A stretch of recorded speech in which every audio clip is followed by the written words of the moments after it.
अच्छा, अभी वर्तमान सरकार में स्कूल का ड्रेस का रंग क्या है? ग्रीन है। बताइए कितने भाई हरा रंग का जींस पहन के आए हैं? नहीं आए हैं। अब समझिएगा, इस विषय को समझिएगा। वास्तव में क्या है? प्रचलन में कौन सा रंग है? ब्लैक। कौन सा रंग प्रचलन में है? White, blue, brown. ये रंग प्रचलन में है। यानी ये कपड़ा साहू जी के दुकान में भी मिलेगा, अंसारी जी के दुकान में भी मिलेगा, यादव जी और चौरसिया जी और पांडे जी के दुकान में भी ये रंग का कपड़ा मिल जाएगा। लेकिन ये जो हरा रंग का कपड़ा है, ये किसकी दुकान में मिलेगा? ये किसी की दुकान में नहीं मिलेगा। जब सरकार इस नियम को लागू करती है कि आज की तिथि से स्कूल का ड्रेस चेंज होगा, उससे 6 महीना पहले वो तैयारी करती है। क्या तैयारी करती है? वह किसी मैन्युफैक्चरिंग कंपनी उसके ओनर को टेंडर जिम्मा देती है कि आपको 6 महीना 9 महीना का समय दिए, आप एक ऐसा कलर का डिजाइन कीजिए जो मार्केट में अवेलेबल नहीं है। तो उन्होंने देखा कि ब्लू मिलता है, काला मिलता है, नीला मिलता है, ब्राउन मिलता है, हरा नहीं मिलता है। उन्होंने कहा कि हम लोग हरा रंग का ड्रेस बना रहे हैं, 6 महीना से 9 महीना लगेगा बनने में। आपका जो अगला कैबिनेट का बैठक होगा, उसमें जो आप प्रस्ताव पारित करेंगे, स्कूल में बच्चों का ड्रेस हरा कीजिएगा। अब समझ के देखिए, यदि झारखंड में कितने स्टूडेंट हैं? अनुमान 50 लाख से कम नहीं होंगे। ठीक से देखिए, मान के चलते हैं 50 लाख, 70 लाख स्टूडेंट है झारखंड में। अगर एक स्टूडेंट अपने ड्रेस में 1000 रुपए खर्च करता है तो 70 लाख में 3 जीरो ऐड कीजिए, 70 लाख 70 करोड़ 7 अरब। गलती है क्या? थोड़ा कैलकुलेशन बताइएगा। 70 लाख में 3 जीरो, एक जीरो डालेंगे तो हो जाएगा 7 करोड़, दूसरा जीरो डालेंगे तो हो जाएगा 70 करोड़, और तीसरा जीरो डालते ही हो जाएगा 7 अरब। यानी 7 अरब। चूंकि वो बच्चा सरकार 5 साल तक रहेगी, यानी एक ड्रेस में उसका टाइम पार नहीं होगा। यानी मान के चलिए वो 5 बार 4 बार ड्रेस को बदलता है, तो 7 चौक 28, यानी 28 अरब। 7 चौक 28, एक मामूली लफड़ा बता रहे हैं। 28 अरब। 28 अरब में मान के चलिए लीगल अगर लागत लगा है 8 अरब, बाकी 20 अरब बंदर बांट होता है। अब यदि हमको भी मान के चलिए, हमको भी अगर पैसा इसी प्रकार लूटना है, तो मान के चलिए 2024 में हम लोग सरकार बना लेते हैं, और हमको भी अगर बच्चों के ड्रेस से पैसा कमाना है, तो हम सरकार बनते ही 15वां दिन ये नोटिफिकेशन जारी करेंगे कि आज के बाद से झारखंड की जितना भी स्कूल है, बच्चों के स्कूल का जो ड्रेस होगा वो पीला हो जाएगा। पीला फुल पैंट कौन पहनता है भैया? 2029 में गुलाबी हो जाएगा। गुलाबी फुल पैंट कौन पहनता है भैया? एक लड़का जो पढ़ा लिखा है, इसीलिए आपको मामूली बात समझा रहा है। घोटाला इसी प्रकार से होता है। जो पैसा आपके गांव में पानी के लिए आना चाहिए था, बिजली के लिए आना चाहिए था, सड़क नली गली के लिए आना चाहिए था, जो पैसा आपके बच्चों की शिक्षा पे खर्च करना चाहिए था, जो पैसा आपके बच्चों के स्वास्थ्य पे खर्च करना चाहिए था, वो पैसा ये लोग बंदर बांट में खर्च करते हैं। और एक उदाहरण देते हैं, क्योंकि अपने स्टेज में, मैं तो स्कॉर्पियो से भाषण देता हूं, आज आपने स्टेज दिया है तो उसी स्टेज से उदाहरण देते हैं। गांव घर में एक चबूतरा बनता है, एकदम सेम ऐसा। ये चबूतरा, ये मान लीजिए चबूतरा आपको याद आ रहा है? थोड़ा दिमाग लगाइए। आपके गांव के किसी कोने में, किसी मंदिर के सामने, किसी जंगल में, किसी फुटबॉल मैदान में एक चबूतरा होगा। चबूतरे का लागत क्या होगा? याद आ रहा है? 2.5 लाख 3 लाख। याद कीजिए, आपके दिमाग में अगर आपके गांव का कोई चबूतरा आ रहा है, 2.5 लाख, 2.25 लाख, 2.25 लाख, 3 लाख उस चबूतरा का दाम होगा। अब याद कीजिए, आपके गांव में जो प्रधानमंत्री आवास आता है, उसका लागत क्या है? हमारे उधर 2.25 लाख है। अब यहाँ समझदार लोग हैं, अब यहाँ समझदार लोग आप लोग बैठे हैं, ईमानदारी से बताइए कि प्रधानमंत्री आवास बनने में ज्यादा खर्च लगेगा कि चबूतरा बनने में?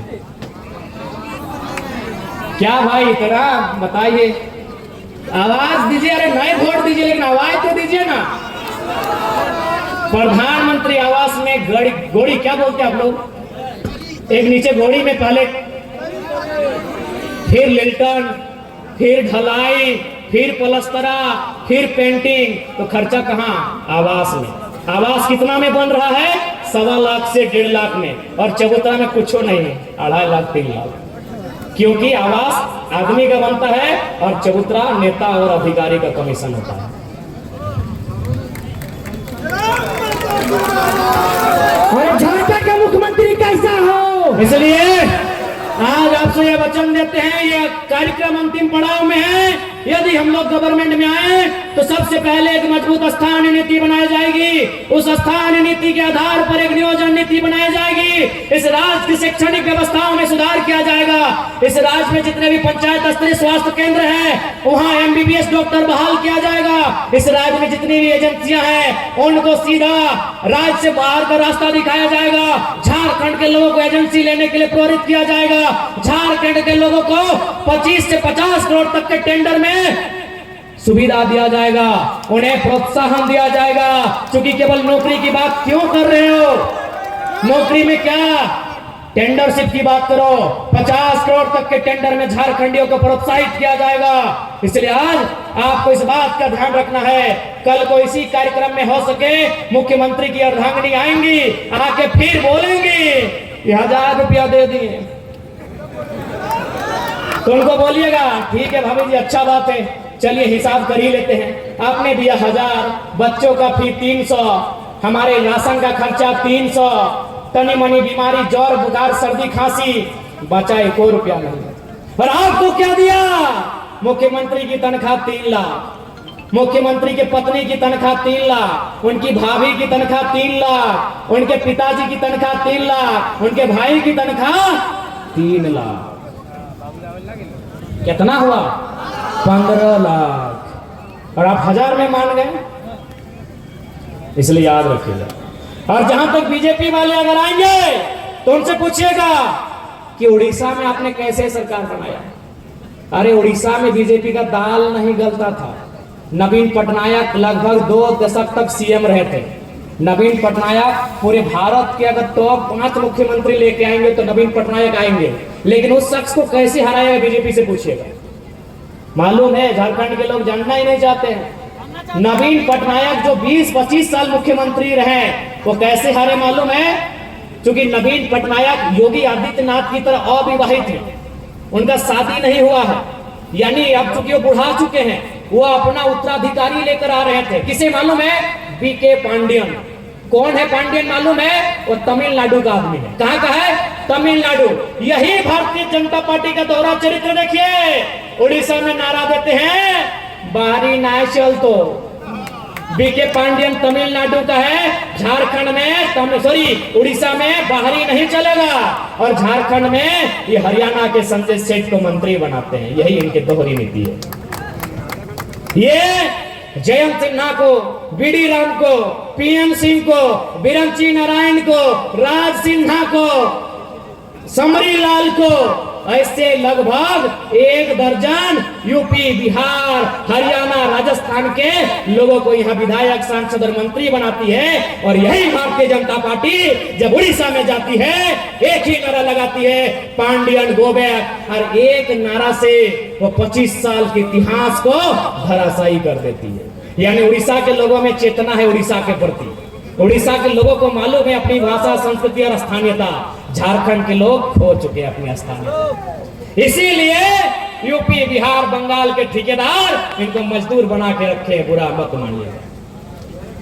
उड़ीसा के लोगों को मालूम है, उन्होंने नवीन पटनायक को बदल दिया जी। नवीन पटनायक जैसे 72 मुख्यमंत्री को आज भारत ओलंपिक में जो मेडल लेके आया है हॉकी में, किसका देन है? नवीन पटनायक का है। उस शख्स को बीजेपी और उड़ीसा की जनता ने बदल दिया। क्या कारण था? पांडियन नहीं चलेगा उड़ीसा में, और हम लोग के यहाँ रघुवर दास चलता है, हम लोग के यहाँ बिरंची नारायण चलता है, हम लोग के यहाँ निशिकांत दुबे चलता है, हम लोग के यहाँ बीडी राम चलता है, हम लोग के यहाँ यशवंत सिन्हा, जयंत सिन्हा चलता है। इसीलिए यूपी, बिहार के लोग ठेकेदार और हमारे लोग मजदूर बन के झारखंड में रहते हैं। आपका जमीर मुर्दा हो चुका है। आप जाति और धर्म के नाम पर वोट देते देते अपने रोटी का हक खो बैठे हैं। उड़ीसा के लोगों से सीखिए, नवीन पटनायक को ठुकरा दिया। उड़ीसा के लोगों ने नवीन पटनायक को ठुकरा दिया और आपने रघुवर दास को स्वीकार कर लिया छत्तीसगढ़ के। आपने हरियाणा के संजय सेठ को राज्य मंत्री में स्वीकार कर लिया। आपने जयंत सिन्हा को स्वीकार कर लिया उड़ियन मंत्री। आपने अन्नपूर्णा देवी जो बिहार से संबंध रखते, उनके पति झारखंडी थे, आपने उनको स्वीकार कर लिया। उड़ीसा के लोगों से सीखिएगा।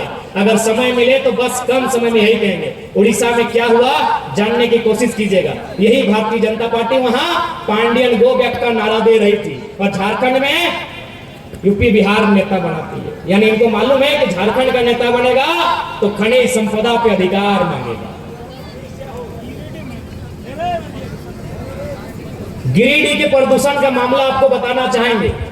धनबाद से एक पत्रकार यहाँ ट्रांसफर होके आए थे। वह प्रदूषण वाले एरिया में एक दिन घूमने गए। पत्रकार बंधु आप लोग हैं, आपको तो याद ही होगा। वह धनबाद के पत्रकार गिरिडीह आए हुए थे। वह संपादक आसपास के एरिया में घूमने के लिए गए। उन्होंने अगला दिन रिपोर्ट छापा था अखबार में। रिपोर्ट क्या था मालूम है कि प्रदूषण के कारण यहाँ की गाय बछड़ा तो देती है, दूध नहीं दे पाती है। जब एक गाय पर इतना बुरा असर पड़ा है तो इंसान पे क्या असर पड़ता होगा। अगले दिन उसका फिर से ट्रांसफर हो गया। अगले दिन उस पत्रकार का फिर ट्रांसफर हो गया। ये तो आप जानते होंगे कि गिरिडीह की घटना है। उन्होंने बस इतना लिखा था कि प्रदूषण के कारण गाय बछड़े को तो जन्म देती है लेकिन दूध नहीं दे पाती है। जब गाय की हालत ये है तो इंसान की हालत क्या होगी। इसलिए आप इस बात की गारंटी देते हैं, जो भी कंपनियां प्रदूषण नियमों का पालन नहीं करेगी, हमारे सरकार में आने से वो सीधे प्रतिबंधित कर दी जाएंगी, वो सीधे प्रतिबंधित रहेगी। यदि प्रदूषण के मानकों का ख्याल नहीं रखेगी, ऐसी कंपनी का संचालन हमारी राज्य की सीमा में नहीं होगा। अब बाबूलाल मरांडी जी का बात ही नहीं है, तो जानते हैं कि 4 मीनार से कूदने वाले थे, पता नहीं कहां तक कूदे हैं। हरिद्वार जा रहे थे खेती बाड़ी करने,